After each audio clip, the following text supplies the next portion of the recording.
नमस्कार दोस्तों, स्वागत है आपका अपने यूट्यूब चैनल अमित अंकु पर। तो दोस्तों, आज मैं आपके लिए लेके आया हूँ हिमाचल प्रदेश की नदियों के बारे में कुछ इंपॉर्टेंट फैक्ट्स और इससे रिलेटेड जो लास्ट में हम क्वेश्चन डिस्कस करेंगे। तो पहले हम पूरे जो नोट्स बनाए हैं मैंने थोड़े बहुत, उसको हम डिस्कस करेंगे और लास्ट में इनसे रिलेटेड जो क्वेश्चन जो काफ़ी बार एग्जाम में पूछे गए हैं उनको हम सॉल्व करेंगे। तो चलिए शुरू करते हैं।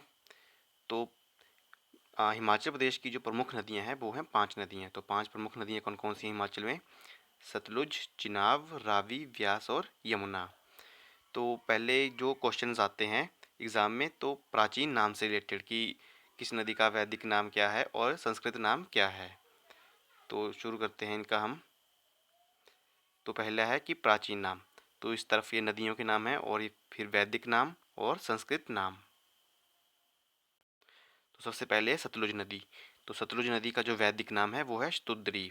तो स्तुद्री आपको याद रखना है, सतलुज नदी का वैदिक नाम स्तुद्री और संस्कृत नाम है शतुद्रु या फिर शतुद्रु। तो सतलुज नदी का वैदिक नाम स्तुद्री और संस्कृत नाम है शतुद्रु। उसके बाद है व्यास नदी। तो व्यास नदी का वैदिक नाम है अर्जकिया और इसका जो संस्कृत नाम है वो है बिपाशा। नेक्स्ट है रावी नदी। तो रावी नदी का जो वैदिक नाम है वो है पुरुषानी और जो इसका संस्कृत नाम है वो है इरावती। उसके बाद है चिनाब नदी। तो चिनाब नदी का जो वैदिक नाम है वो है असीकनी और यमुना नदी का जो वैदिक नाम है वो है कालिंदी। तो आपको इनके वैदिक नाम और संस्कृत नाम अच्छे से याद रखने हैं क्योंकि क्वेश्चन जो कई बार एग्ज़ाम में यहाँ से पूछे जाते हैं। तो बात करें हम सतलुज नदी की लंबाई की। तो सतलुज नदी की लंबाई है हिमाचल प्रदेश में 320 किलोमीटर और ये हिमाचल प्रदेश की सबसे लंबी नदी है। तो क्वेश्चन कई बार पूछा गया कि हिमाचल प्रदेश की सबसे लंबी नदी कौन सी है, तो सतलुज 320 किलोमीटर। उसके बाद है ब्यास नदी। तो ब्यास नदी की जो लंबाई है 256 किलोमीटर और ये बात कर रहा हूँ मैं हिमाचल प्रदेश की मतलब हिमाचल प्रदेश में सतलुज नदी की लंबाई है 320 किलोमीटर और ब्यास नदी की है 256 किलोमीटर। उसके बाद है रावी नदी। तो रावी नदी की लंबाई है 158 किलोमीटर, 158 किलोमीटर। उसके बाद है चिनाब नदी। चिनाब नदी की जो लंबाई है वो है 122 किलोमीटर और उसके बाद है यमुना नदी। तो यमुना नदी की लंबाई है 22 किलोमीटर, ओनली 22 किलोमीटर। तो क्वेश्चन आता है कि हिमाचल प्रदेश की सबसे छोटी नदी कौन सी है, तो यमुना नदी, जिसकी लंबाई है 22 किलोमीटर। को दो इंपॉर्टेंट क्वेश्चन इसमें याद रखने हैं कि हिमाचल प्रदेश की सबसे लंबी नदी है यमुना नदी 320 किलोमीटर और एक क्वेश्चन आता है कि जल राशि की दृष्टि से हिमाचल प्रदेश की सबसे बड़ी नदी कौन सी है। तो इसका आंसर आता है चिनाब नदी। जल राशि की दृष्टि से सबसे बड़ी नदी कौन सी है? चिनाब नदी। तो इसके बाद हम डिस्कस करते हैं इनके उद्गम स्थल की, तो कि कौन सी नदियाँ कहाँ से निकलती हैं। तो पहली नदी है सतलुज नदी। तो सतलुज नदी निकलती है मानसरोवर झील के पास जो है, राक्षस ताल या रक्कस ताल भी बोलते हैं, तिब्बत से। तो क्वेश्चन कई बार आता है कि सतलुज नदी कहाँ से निकलती है, तो ऑप्शन में अगर मानसरोवर झील होगा तब भी ठीक है और या फिर अगर राक्षस ताल या रक्कस ताल होगा तब भी ठीक है। और इसका इम्पोर्टेंट फैक्ट है एक कि बाणासुर जो था, बाणासुर मानसरोवर से सतलुज नदी को हिमाचल प्रदेश में लाया था। इसके बाद है ब्यास नदी। तो व्यास नदी कहाँ से निकलती है? ये निकलती है रोहतांग दर्रे से, जिसको क्या कहा जाता है पहले, भृगु तुंग। तो ब्यास नदी निकलती है रोहतांग दर्रे से या फिर ब्यास कुंड से। नेक्स्ट है रावी नदी। तो रावी नदी निकलती है बड़ा भंगाल से। तो रावी नदी निकलती है बड़ा भंगाल से, जो कि कहाँ पे स्थित है? कांगड़ा में। तो आपको याद रखना कि कई बार क्वेश्चन पूछा जाता है कि बड़ा भंगाल कहाँ पे स्थित है, तो कांगड़ा में। उसके बाद है चिनाब नदी। तो चिनाब नदी कहाँ से निकलती है? तो चिनाब नदी निकलती है चंद्रा व भागा नदियों के संगम स्थल टांडी से। तो आपको याद रखना है कि चंद्रा व भागा नदियों के संगम स्थल टांडी से, जो कि कहाँ पे है? लाहौल स्पीति में। या फिर क्वेश्चन कई बार ऐसा आता है कि चिनाब नदी कहाँ से निकलती है, तो उधर दिए होते हैं चार ऑप्शन, दर्रों के ऑप्शन दिए होते हैं, तो उसमें आंसर आएगा बारालाचा दर्रा। उसके बाद है यमुना नदी कहाँ से निकलती है? तो यमुना नदी निकलती है कालिंद पर्वत से, जो कि कहाँ पे है? उत्तराखंड में। तो यमुना नदी निकलती है उत्तराखंड से। तो इसके बाद हम इनकी सहायक नदियों के बारे में बात करते हैं। तो जो इनकी मेन जो सहायक नदियाँ होती हैं, तो सतलुज नदी की पहले बात करें तो सतलुज नदी की पहली सहायक नदी है बसपा नदी। तो बसपा नदी सतलुज नदी में मिलती है कड़छम कल्पा में। तो आपको ये रखना है कि बसपा और सतलुज नदी कहाँ मिलती हैं? कड़छम या कल्पा में। उसके बाद है स्पीति नदी। तो जो दूसरी सहायक नदी है सतलुज की वो है स्पीति नदी। और स्पीति नदी जो मिलती है ये मिलती है नामगिया या फिर इसका नामगिया या खाब। तो आपको यहाँ ना खाब, नामगिया या खाब। तो सतलुज और स्पीति नदी कहाँ मिलती है? नामगिया खाब में। उसके बाद है नोगली खड्ड। तो नोगली खड्ड सतलुज की सहायक नदी है, सहायक खड्ड है और ये मिलती है रामपुर में। उसके बाद हम बात करें ब्यास नदी की। तो ब्यास नदी की जो सहायक नदियाँ हैं, पहले कुल्लू जिले की बात करें। कुल्लू जिले में कौन कौन सी सहायक नदी हैं ब्यास की? तो पहली है सैंज नदी, तो क्वेश्चन कई बार पूछा जाता है। और नेक्स्ट है तीर्थन नदी। तो तीर्थन नदी ब्यास नदी के साथ मिलती है लारजी में। उसके बाद जो है तीसरी पार्वती नदी। तो ब्यास नदी की सबसे बड़ी सहायक नदी है वो है पार्वती नदी और ये निकलती है कुल्लू जिले के मंतलाई झील से। तो आप देख सकते हैं यहाँ पे, तो पार्वती नदी सबसे बड़ी सहायक नदी है ब्यास नदी की और ये निकलती है मंतलाई झील से। उसके बाद जो कुल्लू जिले में ब्यास नदी की सहायक नदी हैं वो हैं भोजल, सरवरी, पतलीकुल और सोलंग। तो आपको याद रखना है एक सैंज नदी, तीर्थ नदी, पार्वती नदी और भोजल सरवरी। उसके बाद आपको एक इम्पोर्टेंट फैक्ट याद रखना है कि ब्यास नदी कुल्लू जिले के नगवाई को छोड़कर बजौरा से, तो ये बजौरा काफ़ी ज़्यादा इंपॉर्टेंट है, बजौरा के पास मंडी जिले में प्रवेश करती है। तो कहाँ से करती है ब्यास नदी? क्वेश्चन आएगा कि ब्यास नदी मंडी जिले में प्रवेश कहाँ से करती है? तो ब्यास नदी मंडी जिले में प्रवेश करती है बजौरा से। तो आपको ये याद रहेगा, जब मैं लास्ट में क्वेश्चंस डिस्कस करूँगा इसके तो आपको ये याद रहेगा। उसके बाद हम ब्यास नदी की सहायक नदियों के बारे में बात करें मंडी जिले में। तो मंडी जिले में है इसकी ऊहल नदी, सोनखड्ड और सुकेती। तो इसमें आपको याद रखना है सोनखड्ड और ऊहल।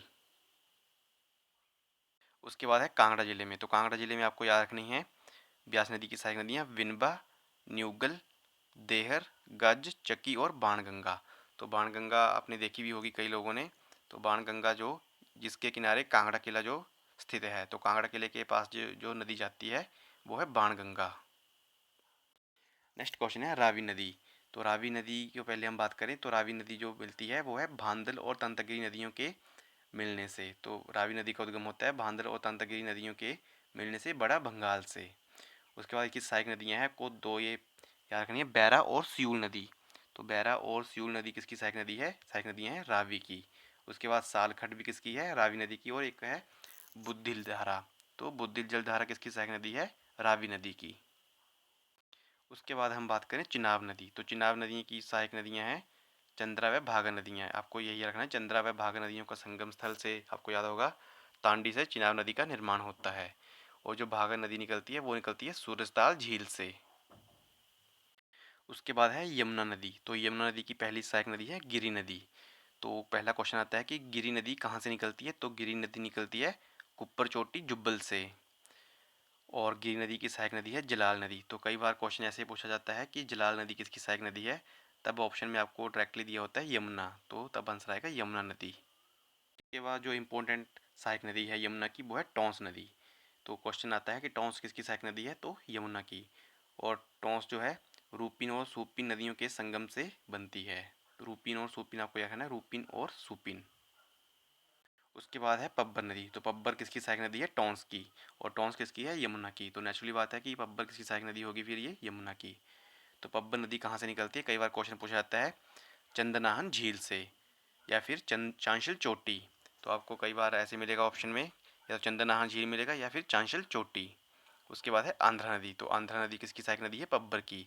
और क्वेश्चन आपको मिलेगा इससे रिलेटेड कि चिड़गांव और रोहडू जो क्षेत्र हैं वो किस नदी के किनारे हैं? तो आंध्रा नदी के किनारे। तो इसमें आपको याद रखना है चिड़गांव। तो चिड़गांव और रोहडू को आप छोड़ सकते हैं। तो चिड़गांव किस नदी के किनारे है? आंध्रा नदी के किनारे। उसके बाद हम बात करें प्रवेश स्थान की। प्रवेश स्थान की तो यानी कि नदियाँ जो हैं कहाँ से जो कहाँ से हिमाचल में एंटर करती हैं या एग्जिट करती हैं। तो पहला है सतलुज नदी। तो सतलुज नदी जो निकलती है वो निकलती है मानसरोवर झील या राक्षस ताल के पास से। और ये एंटर करती है हिमाचल में शिवकी दर्रे से किन्नौर में, किन्नौर जिले में। तो कई बार क्वेश्चन आता है कि सतलुज नदी सर्वप्रथम किस जिले में एंटर करती है? तो किन्नौर जिले में। और ये किन्नौर फिर भाखड़ा गांव से पंजाब में एंटर करती है, यानी कि हिमाचल को छोड़ के चली जाती है कहाँ से? भाखड़ा गांव से। उसके बाद जो इम्पोर्टेंट क्वेश्चन पूछा जाता है कि शिमला ज़िले में जो सतलुज नदी है वो कहाँ से एंटर करती है, तो बड़हल से। उसके बाद हम ब्यास करें ब्यास नदी की। तो ब्यास नदी जो आपको पता होगा, ब्यास नदी निकलती है रोहतांग दर्रे से या ब्यासकुंड से, जो कि कहाँ पे, कुल्लू में। तो वो ऑलरेडी हिमाचल में है। तो उसके बाद हम बात करें कि ये कुल्लू से निकलकर मंडी ज़िले में कहाँ से एंटर करती है, तो बजौरा से। तो आपको याद है कि ब्यास नदी मंडी में कहाँ से एंटर करती है, बजौरा से।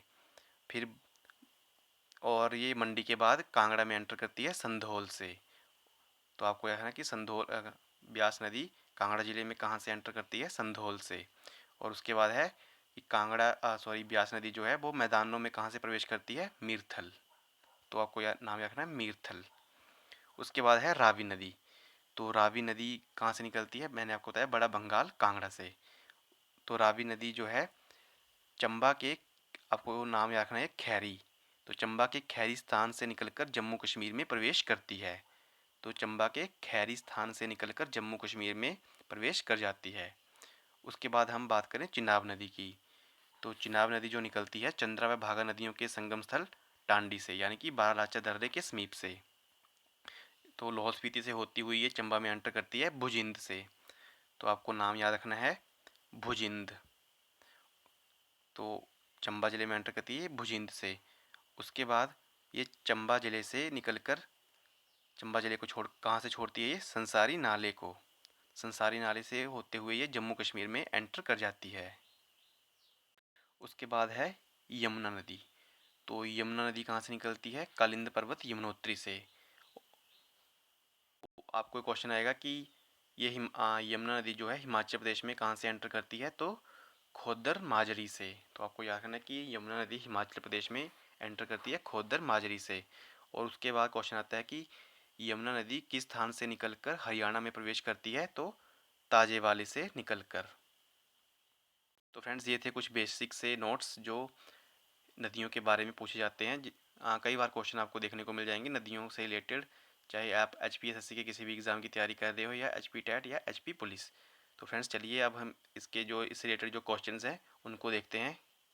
तो फ्रेंड्स, पहला क्वेश्चन है, रावी नदी का वैदिक नाम क्या है। तो मैंने आपको बताया था रावी नदी का वैदिक नाम है पुरुषानी। तो पुरुषानी जो है रावी नदी का वैदिक नाम है।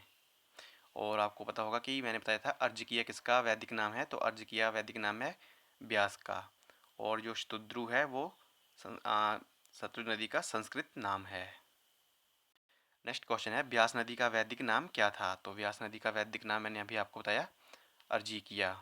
तो अर्जिकिया किसका नाम था, वैदिक नाम ब्यास का। उसके बाद हम बात करें पुरुषाणी। तो पहला ऑप्शन पुरुषाणी।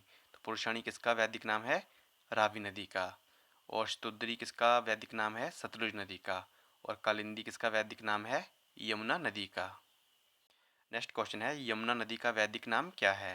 तो मैंने अभी आपको बताया यमुना नदी का वैदिक नाम है कालिंदी। और बात करें ऑप्शन ए अर्जिकिया। तो अर्जिकिया किसका वैदिक नाम है, ब्यास नदी का। अस्कनी किसका वैदिक नाम है, चिनाब नदी का। और पुरुषाणी किसका वैदिक नाम है, रावी नदी का। नेक्स्ट क्वेश्चन, सतलुज नदी का ऋग्वेद कालीन नाम क्या है।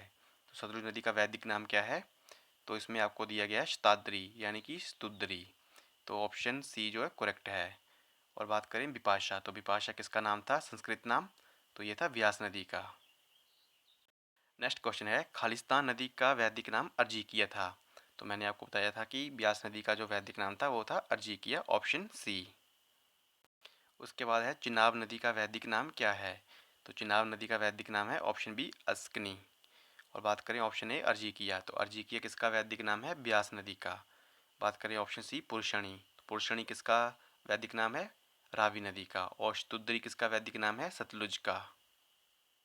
नेक्स्ट क्वेश्चन, असिकनी नाम इस नदी से संबंधित है।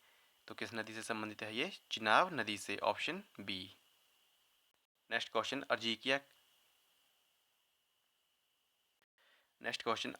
किस नदी का वैदिक नाम था। तो ऑप्शन ए, व्यास नदी का। नेक्स्ट क्वेश्चन है, ब्यास नदी का संस्कृत नाम क्या था। तो ब्यास नदी का संस्कृत नाम मैंने आपको बताया था विपाशा। और इरावती किसका संस्कृत नाम था, रावी का। तो नेक्स्ट क्वेश्चन है, यमुना नदी का पौराणिक संबंध किससे है। तो ये मैंने आपको नहीं बताया है। तो यमुना नदी का पौराणिक संबंध है सूर्य से।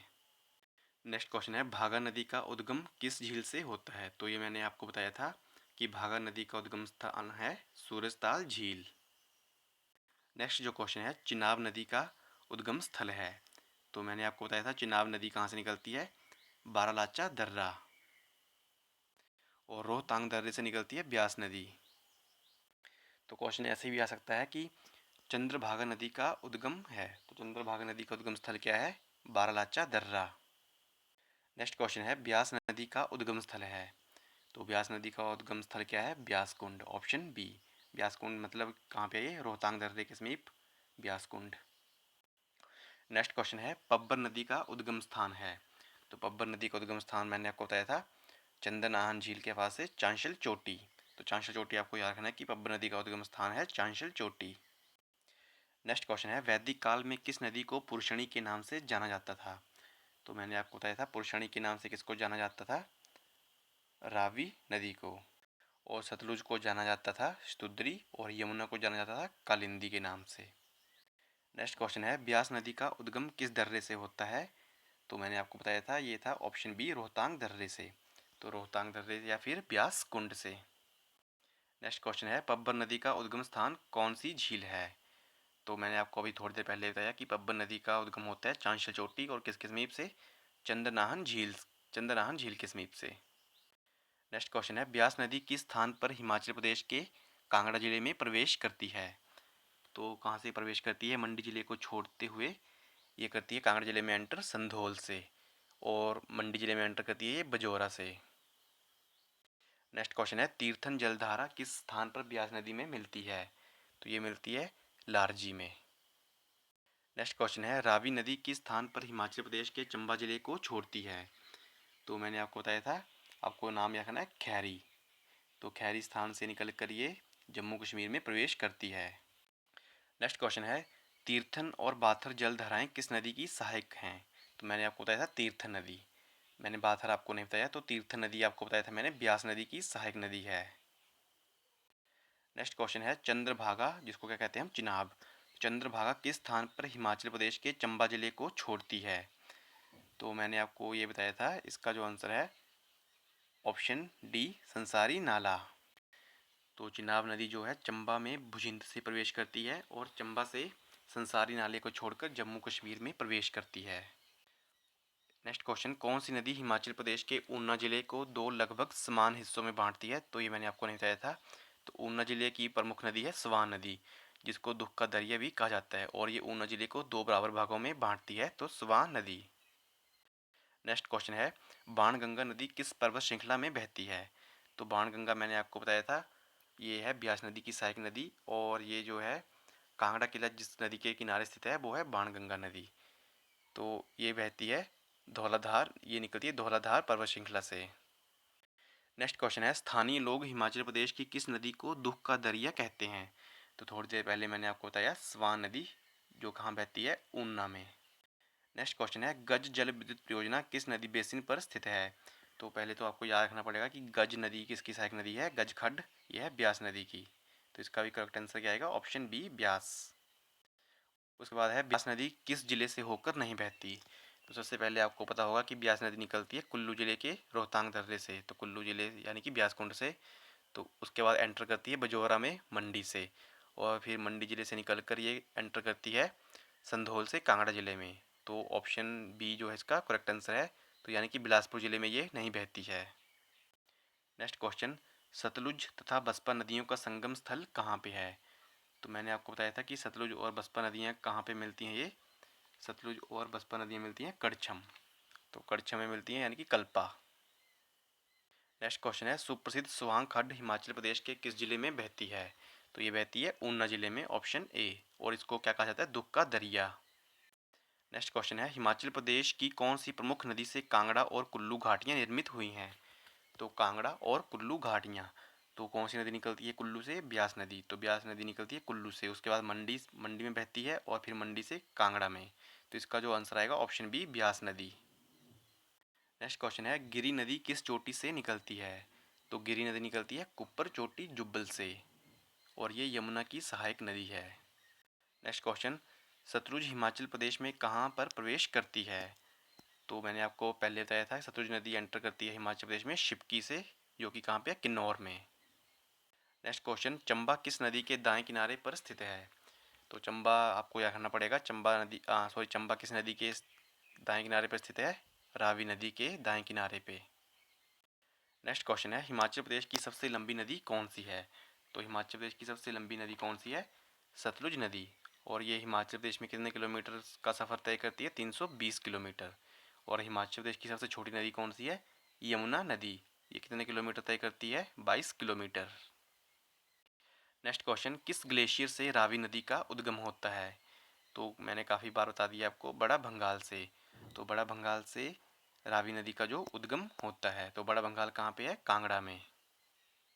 नेक्स्ट क्वेश्चन, टॉन्स किसकी सहायक नदी है? तो टॉन्स किसकी सहायक नदी है? यमुना की, option C. Next question, Siul धारा किस नदी की सहायक नदी है? तो मैंने आपको दो नाम बताए थे, बैरा और सियूल। तो आपको नाम रखना है, बैरा और सियूल किसकी सहायक नदियाँ हैं? रावी की। नेक्स्ट क्वेश्चन है, सतलुज नदी तिब्बत से निकलते हुए किस स्थान पर हिमाचल प्रदेश में प्रवेश करती है? तो कहाँ पे प्रवेश करती है? शिपकी। नेक्स्ट क्वेश्चन, ब्यास नदी कांगड़ा जिले को जहाँ छोड़ती है वह कहलाता है? तो मैंने आपको बताया था कि मैदानी भागों में कहाँ से प्रवेश करती है ये? मीरथल। तो मूरथल या मीरथल। नेक्स्ट क्वेश्चन है, सतलुज नदी हिमाचल प्रदेश के किस जिले में सर्वप्रथम प्रवेश करती है? तो ये करती है किन्नौर में, किन्नौर के शिपकी से। नेक्स्ट क्वेश्चन, जलराशि की दृष्टि से हिमाचल प्रदेश की सबसे बड़ी नदी कौन सी है? तो जलराशि की दृष्टि से सबसे बड़ी नदी कौन सी है? चिनाब। नेक्स्ट क्वेश्चन, ग्लेशियर निर्मित भांदल व तंतागिरी धाराएं किस नदी का निर्माण करती हैं? तो मैंने आपको बताया था कि भांदल और तंतागिरी धाराएं किस नदी का निर्माण करती हैं? रावी नदी का। और रावी नदी का उद्गम स्थान क्या है? बड़ा भंगाल, जो कि कहाँ पे स्थित है? कांगड़ा में।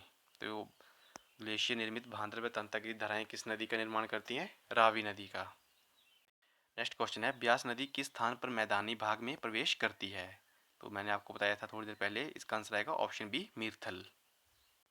नेक्स्ट क्वेश्चन है, यमुना नदी का उद्गम किस राज्य में है? तो यमुना नदी कहाँ से निकलती है? उत्तराखंड से, यमुनोत्री से।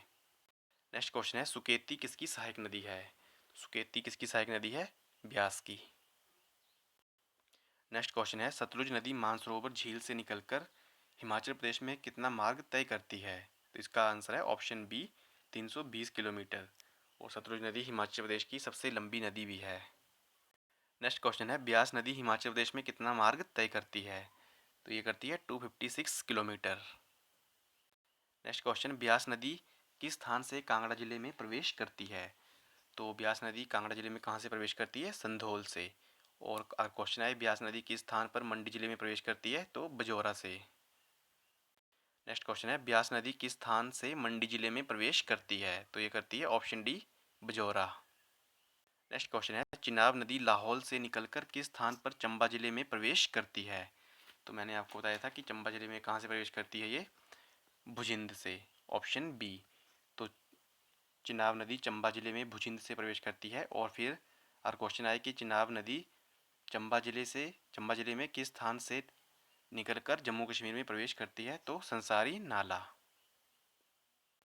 नेक्स्ट क्वेश्चन है, चिनाब नदी चंबा से निकलकर कश्मीर घाटी में किस स्थान से प्रवेश करती है? तो इसका आंसर है ऑप्शन बी, संसारी नाला।